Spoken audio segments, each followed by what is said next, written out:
Hey everyone, welcome to Let's Talk About the POTS Life, your go-to podcast for all things POTS. Whether you're living with POTS or supporting someone who is, this is the place for you.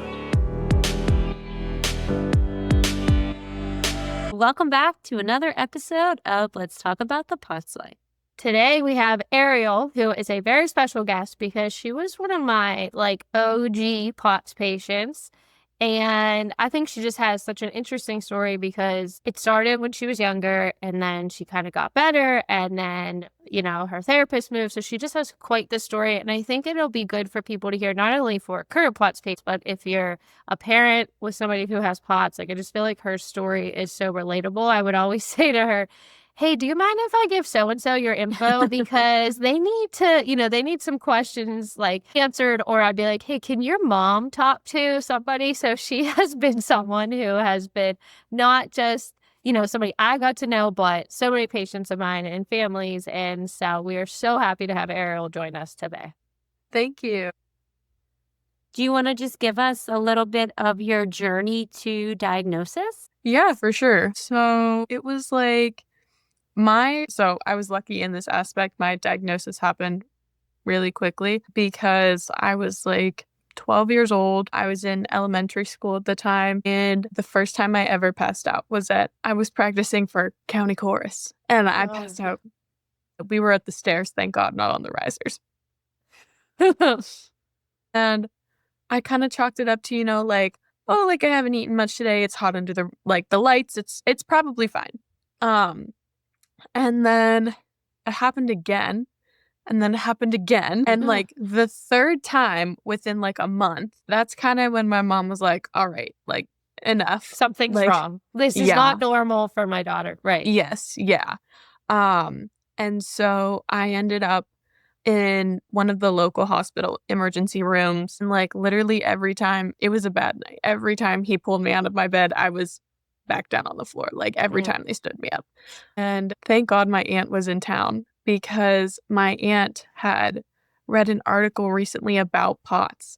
And she was like, well, this is actually really interesting. And she kind of brought it up to the ER doc, and the ER doc did orthostatics. And I couldn't even make it through, you're supposed to spend 10 minutes in each position. I couldn't even make it through the 10 minutes standing. I did maybe a minute or two standing, and then I passed out. And that's when they put me back in the bed and they transferred me to children's because they were like, all right, you're a minor. We can't do it. We don't know what to do. We need to ship you somewhere else. Yeah, right. We don't know what to do.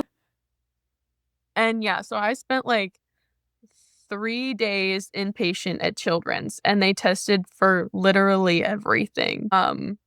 And it ended up being POTS. They were like, yes, so here you go. And then I remember riding in the car with my mom after that, and I'm like, what is this? What is going on? And she's like, right. I don't know. Listen, I have a lot of great patients who have great parents, but I would say Arielle's parents, and I'm sure she'll tell you, her sister is diagnosed with POTS, a different type of POTS than what Arielle has. But I mean, her mom, there's no stone left unturned, or in such a good way. I remember going home and saying to my husband that I was like, I have this mom who's so great that, from just a healthy way too, right? She's like, no, we're going to get to the bottom of it. But she also lets Arielle be her own person and shares her concerns, but also is like, hey, if you want to get to college or these are dreams that you have, we'll help you get there. I mean, Arielle is somebody who, she's the one that has passed out in the clinic before. Yep. And I said, when she called her mom, she doesn't live that close. And they were like, okay, we're on our way. They just, no questions asked. I'm sure being a parent of somebody with POTS is so hard. And her parents, kudos to them, because not only just one of you, two of you, but they also give you the room to grow. And, being diagnosed at 12, that's like I said, you're going home. What is it? She's like, I don't know. Yeah. I think it's hard enough as an adult to be diagnosed, but let alone have your child diagnosed. It's a whole nother level. Yeah. Yeah. No, I definitely felt her mama bear kind of come out after that. Yeah. Rightfully so. Yes. She actually shared with me at one point that she was pre-med, but she quickly realized that wasn't her path. But then I was like, okay, but that's so crazy because you're the one reading all these studies and quoting all these studies to me. And Mhm. like, that's a huge part of, she is the one who taught me to read all of those studies and continue to look for things like that. So I think that's a huge part of like, sometimes you have to try and find answers on your own, but then you also have to find the balance when you bring those to doctors because you're like, I'm not Dr. Google, but like, Mhm. But nobody else also is this looking at is them. what right, and Yes, you're, like, trying yes. to advocate for yourself, and I think Yeah. that's, like, what you guys did because, Ariel has seen all the doctors because her Mhm. case is, I'm not typically one to be, like, severe or mild or whatever, but I would say Ariel is one and that it just her POTS is a lot, right? Yeah. Yeah. If Yeah. there is some people take meds, hers takes extra meds to just function like somebody who barely needs to take meds. It's just kind of like how her body works and lots of trial and error. But she landed through a bunch of different physicians. She landed with an amazing doctor, right? It took a Mhm. while, Yes. but and a lot of misdiagnoses along the way or causes. But then once that she finally made it to Dr. Abdullah, kind of walk us through like what happened there. Yeah, so it was my junior year of high school. I was really like down at this time and I was like, nothing, like, I'm gonna be like this forever. I was like, I was passing out literally every day. So, like, Mm. how you mentioned earlier, I could just call my parents and they're like, I'm on my way. That was every day of the week at high school. Like, my dad was there every day. I mean, the amount of we can laugh now, but the Latrobe EMS, like they knew. They knew her by name. Yeah. Oh my gosh. They The had your phone number say, "Oh, no, Yes. it's her again." My parents were friends with the resource officers. Like, they saw each other in Target and they were like, "Hey, like, how you Like doing?" they Like, know. I mean, you have to share them because you don't want to scare people into what yeah, syncopal episodes can look like. But I yeah. mean, when you were the one where you text the guidance counselor, like you knew, but then you were outside. Yes. They Tell them actually about that. yes. Yeah, my guidance counselor was fantastic. She if without her, I would not have made it through high school. I'm gonna Right. be so real. Like, eventually she was like, "I'm tired of you passing out in these hallways and us not being able to find you. Here's my phone number. For your safety, text me or call me when this happens and we will come find you." And because at one point I was passed out in the locker banks and nobody could find me. Mhm. Like, Oh, jeez. I've seen Ariel pass out, and there was not I heard her stand up and say, "Oh, no," and The there's down. not time. So it's not like, "Oh, I can call or whatever," but this time you were able to at least, what, send her a message? yeah, so I woke up and I was laying on the ground and I was kinda groggy. And I was like, "Okay, okay, I know what to do, I know what to do." Luckily, this was one of the ones where I was able to come to a little bit. Um, and so I called her and I think she picked up and she was like, "Where are you?" And I was like, "I'm on the ground, I'm in the parking lot." And I was like, "I need help, like, I can't get up, I need help." She sent out every single resource officer we In had the in the parking school. lot. The principals were all looking. All of the guidance counselors were looking. Everybody was looking. Yeah. You're just trying to be a teen in high Mhm. school, which is hard enough these Mhm. days. Yeah. And, she had all of this and all while she was trying to swim and all of this is happening in her junior year. So when she made it to Dr. Abdullah, I feel like it took a while for everything he wanted to get into play to start working. But I Yeah. really think, he was a game changer for you. Yeah, absolutely. Yeah. The first thing he said to me whenever one of the first things he said to me whenever I went to see him was, "I want to tell you this is not all in your head." Oh, Uh, that's so nice. Yeah. Right? But I was like, that is huge because especially for what you were being told. yes, I had so many previous physicians telling me, "It's fine. You'll get over it. Like, Mhm. just take some You'll deep grow breaths." out of it. What they say by Yes. the time you hit college, or what did They they said say? by the time they told me when I was 12 years old, they said, "By the time you hit high school, your freshman year of high school, you'll be fine. You'll grow Wow. out of it." Sure. I Wow. was a junior. I was like, "Okay." Um, yeah. So when I got to Abdallah, he told me that, and that was just it gave me a lot of hope.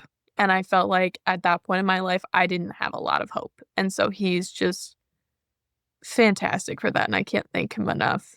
Um, and he explained that his goal was to have me off of all of my meds by 21. I just turned 21. We're not there yet, No, but you're on a way better path than you were when you started, but yes, I just definitely. think for Ariel's situation, right now, the meds allow her to have, I mean, you have a way better quality of life Yeah, than you definitely. did when you were a junior. Definitely. Yeah. Yeah. I'm able to go and I'm able to work and I'm able to, have friends, have a life, like I have a boyfriend now. Like I'm able to go out and hang out with him. Like Mhm. I was never able to do that. I was Mhm. basically confined to my room. I was Mhm. confined to my room, confined to my house. Like I didn't really leave except for when I swam. And that was it.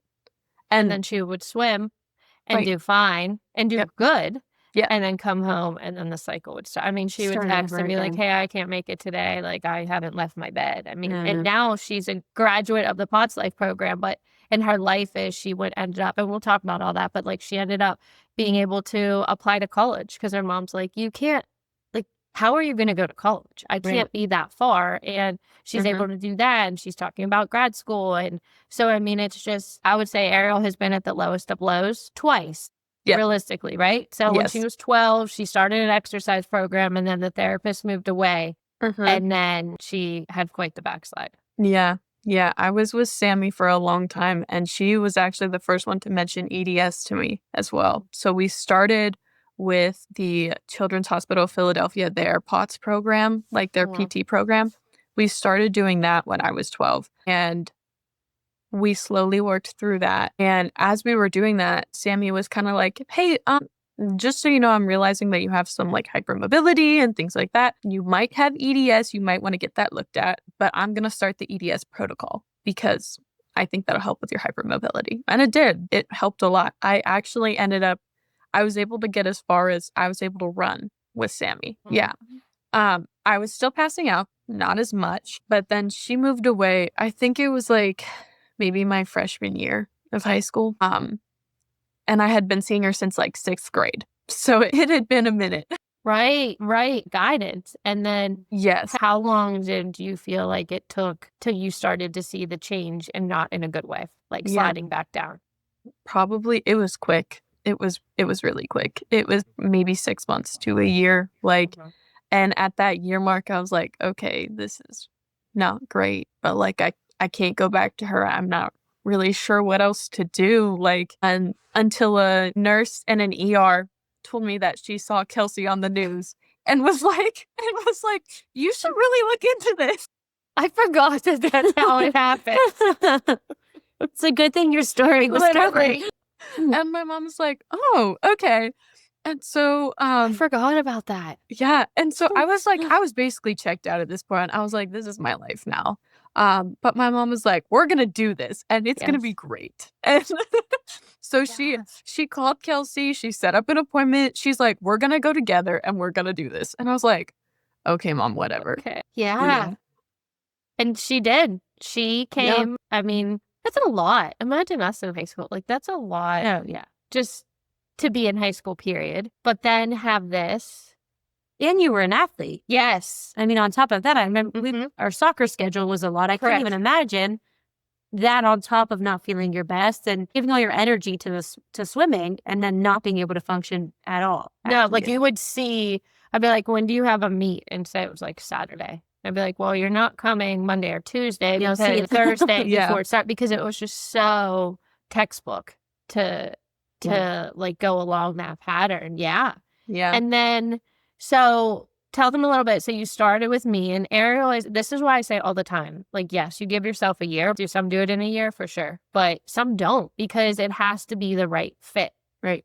And it has to feel, we had to go back a lot, Yes, right?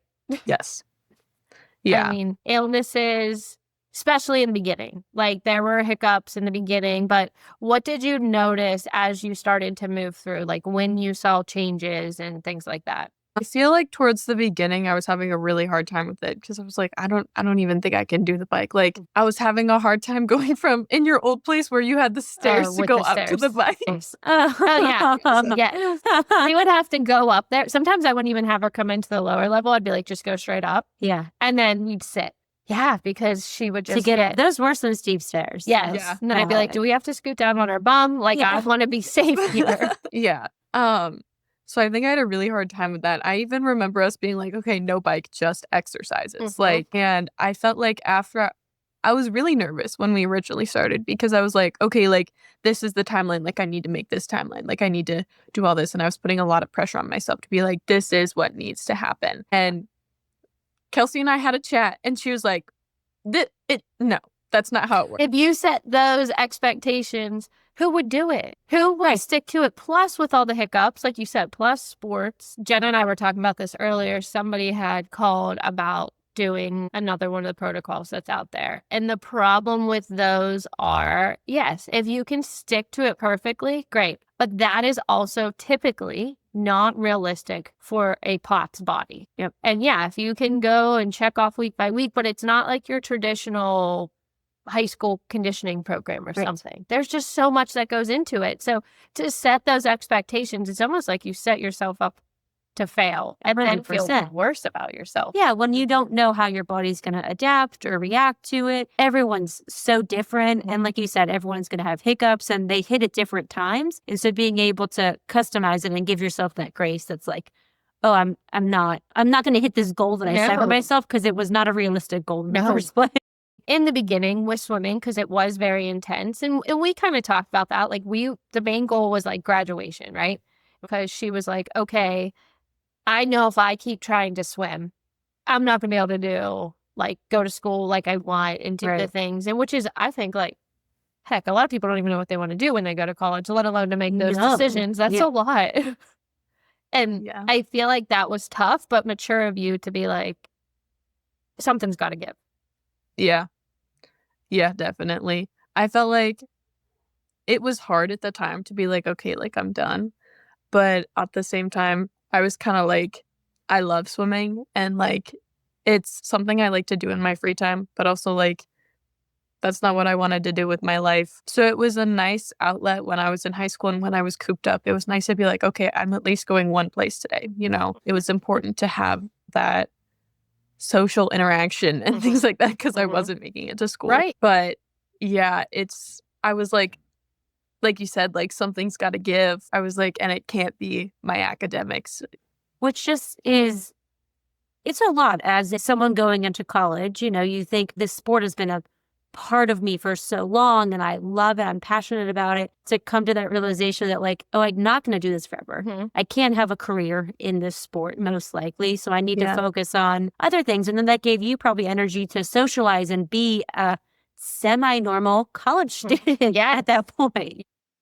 Yeah. Oh, yeah. I'm involved in a lot of clubs on campus now. Well, that's how I think, you know, like I said, it took Arielle longer than the typical year. However, people say to me, how am I going to know if I'm getting better? And I knew because she would be like, yes, obviously most apparent things, like she's not passing out as much, right? Or she's able to tolerate the biking or those things. Yes, those are the easy things to see. However, it was, I did this with my friends on Friday night and I got home, or I joined this extra club, or I was able to travel out to see my boy. Those are the things that are just more normal. Yeah. But that's how you can tell you're seeing improvement.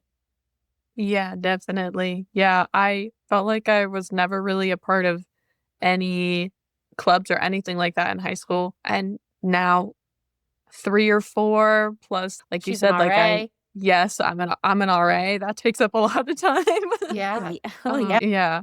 So, but I do feel also like the counter to that is that because I wasn't able to join all these clubs in high school and be super active in high school now, I feel like part of me is trying to like make up for that. And so sometimes I overload myself because of that.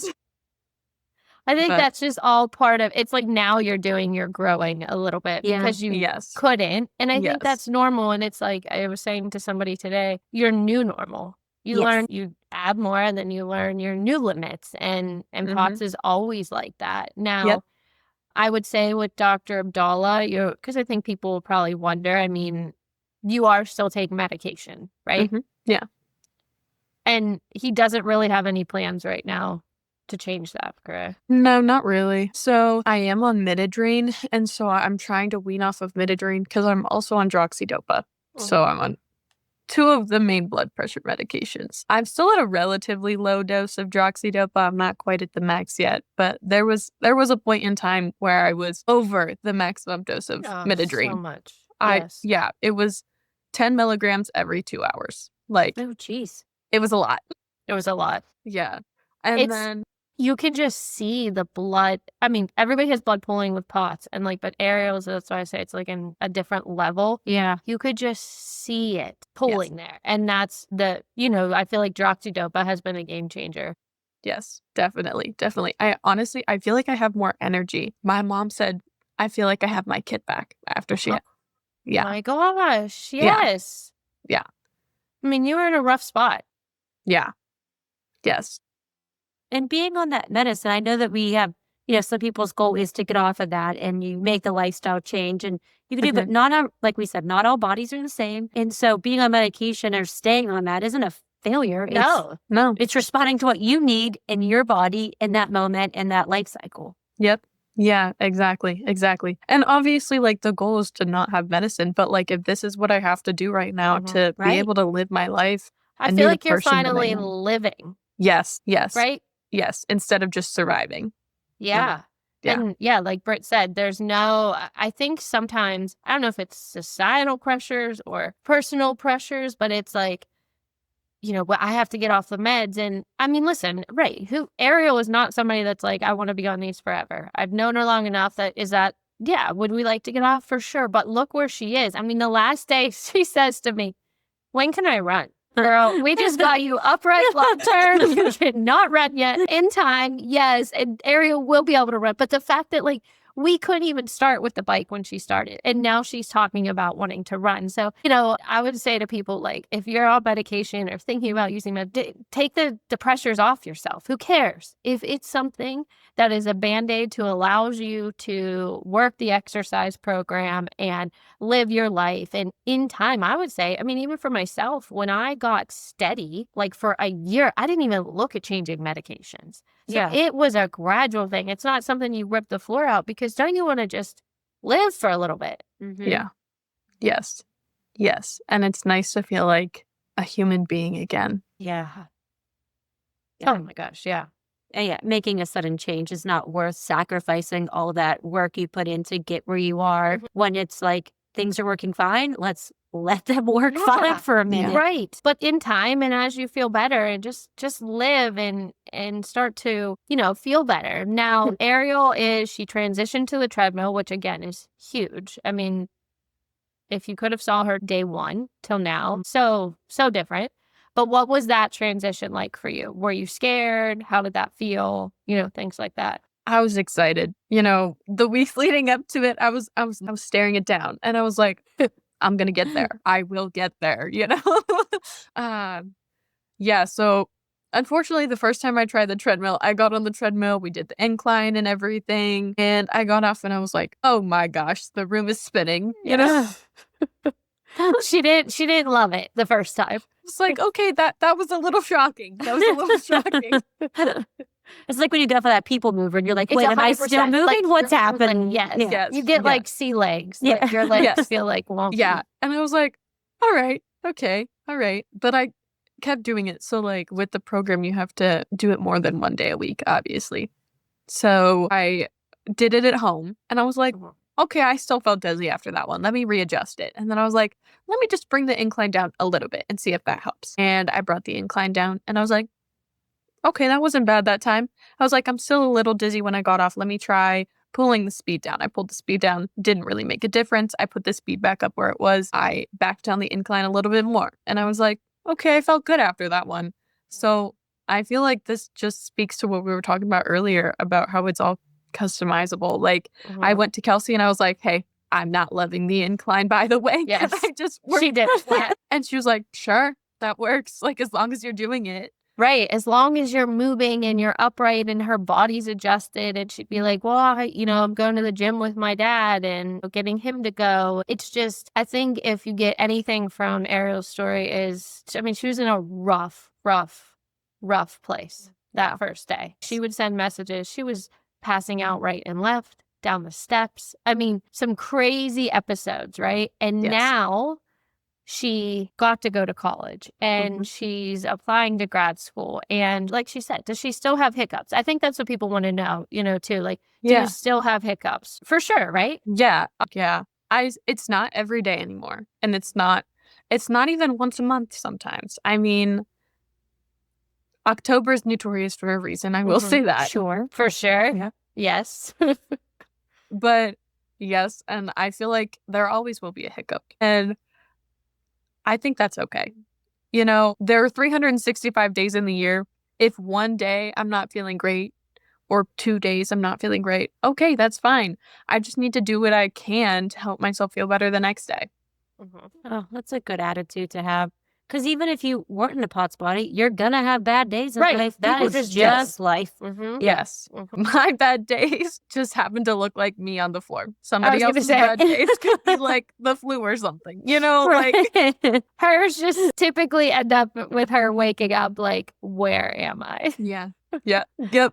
But I have to say too, like, if you're a parent listening and you're worried about your child going to school, I think Arielle shares about it, right? So sharing with friends, wearing a bracelet that alerts people that if somebody finds her or something, that this is what happens, and having a plan in place. People that have her mom's cell phone number. I mean, that bracelet has her mom's cell phone number on the back, and they've called her. Yeah. Because, Arielle, when some people pass out and come right back, and she has those episodes, but some have like come back and she can't really get words out. And so, having a plan in place, but still trusting when they're at an appropriate spot and a safe spot to still allow them to go to college and experience that. Yeah. And I mean, there have been hiccups for her being there all those years, but I would say big picture, way more good days than bad. Definitely. And like we talked about progress earlier, like the bad days aren't as bad as they were before, Yeah. Like, it's like, okay, I passed out. I woke up like maybe less than a minute later. And then I was like, well, that sucked. I guess I'm just going to stay in my bed today. It's not like, oh, I'm passed out. Oh, they can't get me to wake up. Or, you know what I mean? I mean, you were down and out for days. I mean, she would spend days in her bed. Yeah. Yeah. If you could describe your life now living with POTS in just one word, it's a tough question. So if you need more words, let me. What would that word be? I think I would say strength. I think it's a good one. Yeah.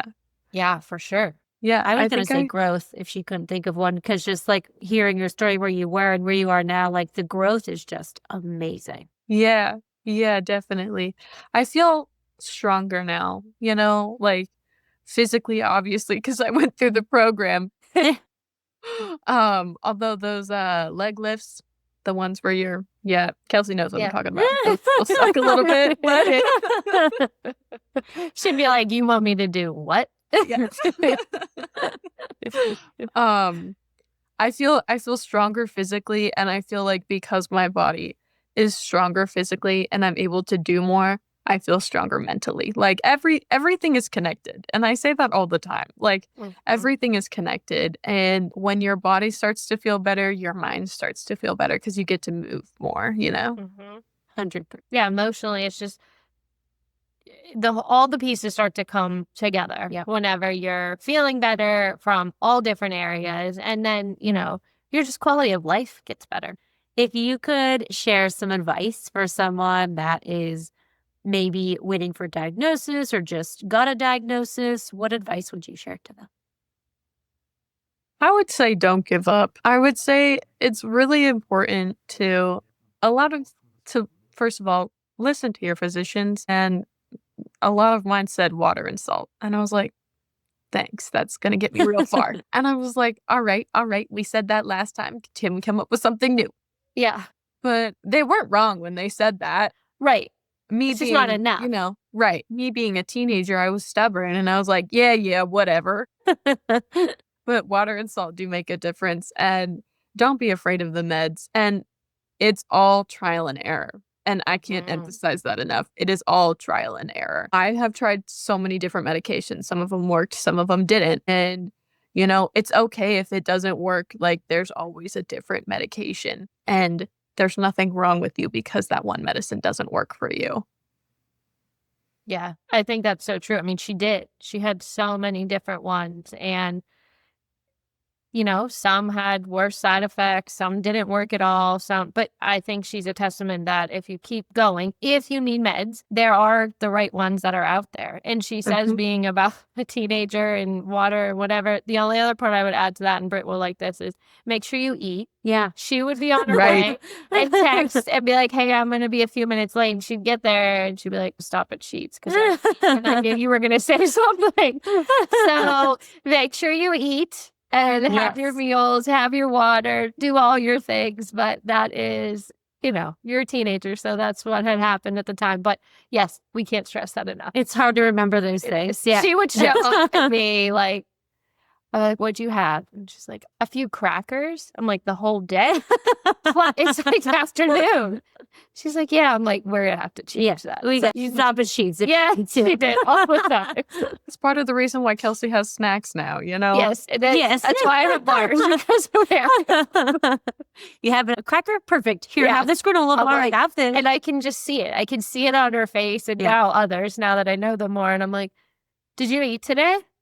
They're like, no. I'm like, you're getting a bar. Did you have your water? Not yet. Okay, here Here's we the go. water. Here's some Yeah. electrolytes. Uh-huh. Yes. So, yes. But those are the most important things. Good meals, exercising, hydration and water, meds if you need them, and then all those other things Arielle has tried, compression.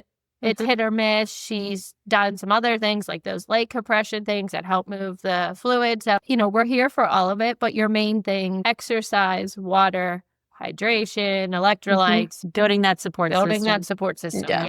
It's so important, which This- hopefully includes the Foxley. Hopefully. Yeah, that support system is so important. And it sounds like you had the best support system in your parents. I kudos to them because, I vividly remember going home to say to Kale, like, I hope we can be like that. If my boys call me or something's going like I hope I just respond like that, or I don't know, that call the day when you called them from here was just so vivid because Yeah. there was no questions asked if they call because she's also a teenager. So Right. if she's calling, there's a reason. So Yeah. I think kudos to you, to them, the whole thing. I mean, listen, I am sad that you graduated, but I'm so happy in the same breath because I just think it's so cool to see where your life is now.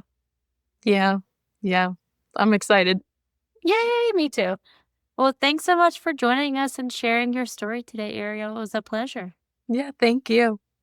Yes, thanks so much for joining us. And I hope everybody listening I feel like there's so many things to pick up on through this episode, so many helpful tips and tricks and just, I don't know, things to relate to so you feel hopefully a little less alone. So thanks for joining us. We will see you next time. Bye. Yeah.